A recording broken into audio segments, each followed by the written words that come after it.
అంటే అన్న అంటాడు హరీష్ రావు రేవంత్ రెడ్డి అధికారిక కార్యక్రమాలలో తిడతాడు ఎందుకని.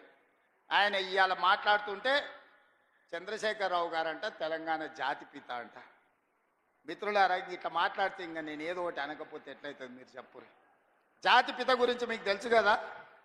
ఆ జాతిపితకు మందు వాసన పడుతుందా? గుజరాతుల్నే బంధు పెట్టించింది, అవునా? ఆ జాతిపిత గాంధీ ఆశ్రమాలలో ఉన్నాడు, నిరాడంబరంగా ఉన్నాడు. మరి ఈ జాతిపిత వాసన లేకుంటే నిద్ర లేస్తాడా? ఆ జాతిపిత ఎక్కడా? ఈ జాతిపిత ఎక్కడా?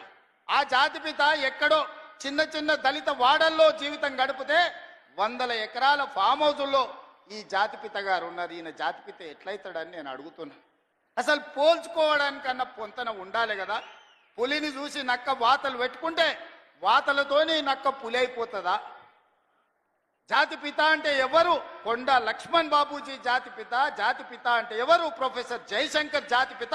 ఏ పదవి లేకుండా సర్వం త్యాగం చేసి ఈ దేశం కోసము, స్వతంత్రం కోసము, తెలంగాణ రాష్ట్రం కోసం సర్వం దారబోసిన కొండ లక్ష్మణ్ బాపూజీనో ప్రొఫెసర్ జయశంకర్ తెలంగాణకు జాతిపిత అవుతాడు తప్పితే నోరు తెరిస్తే అబద్ధాలు చెప్పేటోడు, తెలంగాణ రాష్ట్రాన్ని దోసుకున్నాడు, 100 ఎకరాల ఫామ్ హౌజులు కట్టుకున్నాడు, 1,00,000 కోట్ల రూపాయలు సంపాదించుకున్నాడు, టీవీలు పేపర్లు పెట్టుకొని అబద్ధాలను విషప్రచారం చేసేటోడు తెలంగాణ జాతిపిత ఎట్లయితాడని తాటి చెట్టులాగా పెరిగినాయని నేను అడుగుతున్నా. ఇవాళ నేను ఇక్కడున్న యువకుల్ని కూడా అడుగుతున్నా, ఎవడయా జాతిపిత తెలంగాణకు? తాగుబోతాడు జాతిపిత అవుతాడా?